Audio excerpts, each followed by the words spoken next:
پڑھتے نہیں، نماز کے بارے میں پوسٹ شیئر کرتے رہتے، مسجد کے بازو میں گھر ہے، نماز کو کبھی نہیں آتی۔ میں کتنے ایسے نوجوانوں کو دیکھا ہوں جو نماز کبھی نہیں پڑھتے، بابری مسجد کے بارے میں پوسٹ ڈالتے رہتے۔ جو انسان اس پوسٹ کو شیئر نہیں کرے گا وہ مسلمان ہی نہیں۔ لیجیے، نماز کبھی نہیں پڑھتے، فرض کبھی نہیں پڑھتے، اور فتنہ ایسا کہ موبائل پر تراویح کی نماز کے بارے میں جھگڑتے رہتے، کبھی نماز نہیں پڑھتے۔ واو، کیسا فتنہ ہے! اور اس فتنے کے اندر عورت کیا، مرد کیا، جوان کیا، بوڑھا کیا، عالم کیا، جاہل کیا، ہر کوئی اس کے اندر ملوث ہے۔ نوجوانوں ہوشیار رہنا، یہ جو نیٹ ورک ہے یہاں پر مسلم نوجوانوں کو بھی پھنسایا جاتا ہے۔ آپ کو معلوم ہے سوشل نیٹ ورک کے اوپر ہندو آرگنائزیشن کا ایک درگا نام سے ایک ڈب بھی چلتا ہے، درگا ڈب۔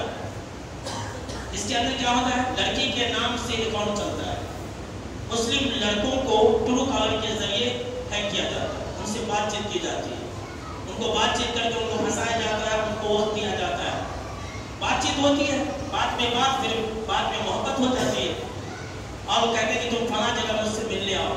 وہ انسان مسلمان بچہ ملنے جاتا ہے، وہاں پر پہلے سے جو مسلم دشمن طاقتیں ہیں موجود رہتی ہے، اور وہاں پکڑ کر کے اس کو قتل کر دیتی ہے۔ چھتیس گڑھ، مدھیہ پردیش، یہ بہت ساری جگہوں پر ایسے واقعات ہوئے ہیں۔ نوجوانوں ہوشیار رہنا، یہ فتنہ تمہارے ساتھ تک بھی آ گیا، تمہارے گھروں تک آ گیا۔ اپنی اولاد کی تربیت کرو اور سوچ لو کہ آپ کیا دے رہے ہیں۔ جی ہاں نوجوانوں، یہ فیس بک کہیں ایسا نہ ہو کہ آپ کی آخرت تباہ و برباد کر دے۔ کیا آپ نے تیسرے پارے کی تلاوت نہیں کی؟ اس کے اندر سورہ عبس ہے، اس کی تلاوت نہیں کی؟ اس کے اندر اللہ رب العالمین یہ بیان نہیں فرمایا وجوہ یومئذ علیہا غبرہ ترہقها قترہ، کہ اس دن کتنے ایسے چہرے ہوں گے جس دن اس چہروں کے اوپر ہوائیں اڑ رہی ہوگی، حیران و پریشان۔ اب کیا ہوگا؟ فیس مانے چہرہ ہوتا ہے، آج فیس بک استعمال کر کے بہت مزے لیتے ہیں، ایک انسان کا 10 اکاؤنٹ ہوتا ہے۔ نوجوانوں، میں آپ سے خطاب کر رہا ہوں، اگر آپ بھی یہ حرکت کرتے ہیں تو اللہ کے لیے اس چیز کو چھوڑ دیجئے، توبہ کر لیجئے۔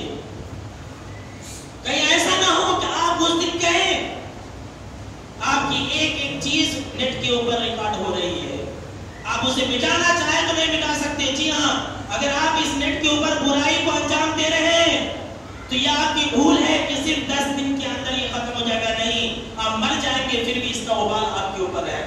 پھر آپ وہاں کیا کہیں گے؟ مَا لِهَٰذَا الْكِتَابِ لَا يُغَادِرُ صَغِيرَةً وَلَا كَبِيرَةً إِلَّا أَحْصَاهَا۔ ارے میرے اسلامی اعمال کو کیا ہو گیا؟ کسی کو کچھ چھوڑا ہی نہیں ہے، نہ چھوٹی چیزوں کو چھوڑا ہے نہ بڑی چیزوں کو چھوڑا ہے۔ وہ پچھتانے سے پہلے اپنے حالات کو سدھار لیجئے، اپنے نیک اعمال کو سدھار لیجئے، اپنے آخرت کو فکر کر لیجئے، اپنے گھر کو، اپنے بیوی بچوں کو، اپنے جماعت اور جمعیت کو فتنوں سے بچا لیجئے۔ یہ فتنوں کا دور ہے اور جینا آسان نہیں ہے، اپنے دین اور ایمان کو بچانا آسان نہیں ہے، بہت بڑا فتنوں کا دور ہے میرے دوستو۔ اور تو اور میں کیا بتاؤں میرے دوستو، یہ موبائل کا بھی فتنہ کچھ کم نہیں۔ یہ موبائل جب سے نکلا ہے، ہماری عبادت تو پہلے ایسے صحیح نہیں تھی، یہ نماز بھی گئی، جو باقی بچی تھی نماز، اس کا بھی جنازہ نکل گیا۔ ہمارے امام صاحب ہیں، اگر کچھ لیٹ آ جائے، کیا مولوی صاحب کہاں رہ گئے تھے؟ ٹائم پر آنا معلوم نہیں کیا؟ کہ مولوی صاحب کی رات میں کچھ آگے پیچھے ہو جائے، انسان ہے، ہمارے نبی سے ہوگا تو ہمارے امام صاحب کیا ہے؟ پورے مسلی عامل کو پوری مسجد یہ کر رہا تھا، ارے مولوی صاحب کو نکالا رضی اچھے نہیں۔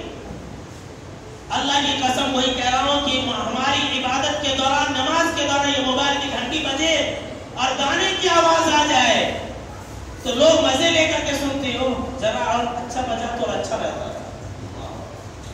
کیا بولتے؟ ذرا تھوڑی دیر اور بجا رہا تو اچھا رہتا تھا۔ لیکن امام صاحب سے آگے پیچھے ہو جائے تو اتنی فکر، اور نماز برباد ہو گئی اس موبائل کی وجہ سے تو کسی کو ذرے بھی فکر نہیں ہے۔ یہ موبائل جب سے نکلا ہماری نماز سے بھی گئی ہے۔ تھوڑا اقبال کا ایک شعر ہے، میں بتلا کے آگے بات پڑھاتا ہوں، تھوڑا سا بدل دیتا ہوں میں، کہ میں جو کبھی سربستا ہوا تو زمین سے آنے لگی یہ صدا، تیرا دل تو ہے موبائل آشنا، تجھے کیا ملے گا نماز۔ ہر انسان موبائل سامنے رکھا رہتا، وائبریٹ جیسا اس میں رہتا یہ بھی وائبریٹ ہو رہا رہتا. مولوی صاحب کم جاتے نیچے کم جاتے میں کاٹنا دیکھ کرتے رنگ بستا جیب میں نکال کر کے دیکھتے مولوی صاحب اتنی لمبی نماز پڑھے میرا فون پیچھے رہ گیا. یہ ہے ہماری نمازوں کا حال. ہنسنے کے لیے میں نہیں بول رہا ہوں میرے دوستو اللہ کے گھر میں, عبرت کے لیے بول رہا ہوں. یہ فتنے ہیں جو ہماری عبادتوں کو برباد کر رہے ہیں. ہماری جماعت کے اندر اور ایک فتنہ بہت زیادہ ہو رہا ہے. کیا ہو رہا ہے؟ 2-4 کتاب پڑھ لیتے اب بولتے عوام ارے وہ مولوی صاحب کو کیا معلوم جی مجھے معلوم سب بھی. یہ بھی بہت فتنہ چل رہا ہے. یہ نیم ملاؤں سے بچو میرے جماعتی بھائیوں اور جماعتی اہل حدیث کے غیور نوجوانوں. یہ 4 کتاب 5 کتاب پڑھنے والے لوگوں سے بچو. امام شافعی رحمۃ اللہ علیہ نے, حافظ ابن حجر رحمۃ اللہ علیہ نے اپنے بیٹے کو نصیحت کرتے ہوئے کہا کہ میرے بیٹو تم کتابی علماء سے بچ کر رہنا, تمہارے لیے شیطان سے زیادہ خطرناک ہے. کتابی علماء سے بچ کر رہنا. یہ نوجوان لوگ ایسے کیا 4 کتاب پڑھ لیے, کیا مولانا کے ساتھ رہ لیے, گروپ بنا لیتے, کہتے جی وہ عالم کیا نہیں معلوم جمعہ میں بولے نہیں ایک حدیث ضعیف ہے معلوم کیا تم نا دیکھیں فتنہ پھیلاتے ہیں. ایسے لوگوں سے بچو.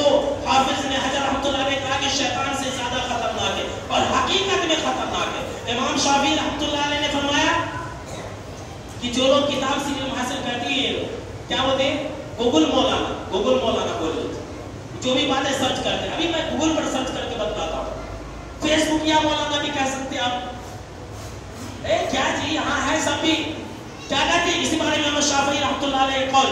امام شافعی رحمۃ اللہ علیہ نے فرمایا کہ جو بغیر عالم کے بغیر استاد کے علم حاصل کرتا ہے صرف کتابوں سے, اس کی مثال ایسی ہے جو اندھیری رات میں سوکھی لکڑیاں چنتا ہے اور چنتے چنتے کیا ہوگا لکڑیوں کے بجائے سانپ کو پکڑ لیتا. اب سانپ اسے ڈس لیتا. ایسے ہی ہوتا ہے. علماء کی توہین کرنے والے نوجوانوں بس ایک حدیث سناتا ہوں. مسند احمد کی روایت ہے صحیح ترغیب و ترہیب کے اندر علامہ البانی رحمۃ اللہ علیہ نے حسن کہا ہے. فرمایا اللہ کے نبی اکرم صلی اللہ علیہ وسلم نے لیس منا من لم یرحم صغیرنا ولم یعقل کبیرنا ولم یعرف لعالمنا حقه. وہ ہمیں سے نہیں ہے جو عالم کا حق نہیں جانے. جی ہاں عالم کا جو حق نہیں جانے. میں کسی کی برائی نہیں کر رہا ہوں, میں کرنا بھی نہیں چاہتا ہوں. جو حقیقت ہے وہی میں بتلا رہا ہوں. ہمارے جو مساجد کے ذمہ دار ہیں, جو جماعت کے ذمہ دار ہیں, وہ بھی اس حدیث کو اچھی طرح سے سن لیں, عالم کے حق کو پہچانے. اللہ کے نبی اکرم صلی اللہ علیہ وسلم نے فرمایا کہ جو عالم کے حق کو نہیں جانتا وہ ہم میں سے نہیں. یہ حدیث ہے, وہ ہم میں سے نہیں ہے. آپ صلی اللہ علیہ وسلم کی امت میں سے نہیں ہے. کل تک جو جھاڑو مارا کرتے تھے, کل تک جو پبوں کے اندر گٹار بجایا کرتے تھے, آج دین کے سب سے بڑے دائی. جب ایسے لوگ پیدا ہو جائیں گے امت کے اندر تو کیا ہوگا؟ خود بھی گمراہ ہوں گے اور دوسروں کو بھی گمراہ کریں گے. ایسے نوجوانوں سے ہوشیار رہو. ہماری جماعت کے اندر کچھ نوجوان آ جاتے الحمدللہ علم حاصل کرتے, نماز روزہ پڑھتے, بہت اچھی بات ہے, لیکن پتہ نہیں شیطان بعد میں ان کے اوپر کیسے سوار ہو جاتا ہے. آپس میں جماعت اور جمعیت کو لڑنا شروع کر دیتے. یہ میرا تجربہ ہے, میں نے خود اپنی آنکھوں سے دیکھا. ایسا نہیں ہونا چاہیے. ہماری جماعت کے اندر ایسا نہیں ہونا چاہیے اور آپ ہونے بھی نہیں دیں. کسی کو یہ حق حاصل نہیں کہ ہماری جماعت میں گھس کر کے ہماری جماعت کو بدنام کرے. خود جماعت میں نہیں رہتے اور پھر فتنہ پھیلانا شروع کر دیتے. ہماری جماعت میں لڑائی, ہمارے مساجدوں کے اندر لڑائی, یہ ساری چیزوں سے بچیں. اتنا زیادہ فتنہ ہو چکا ہے میرے دوستو. جب اتنا زیادہ فتنہ ہے تو ہم کیا کریں؟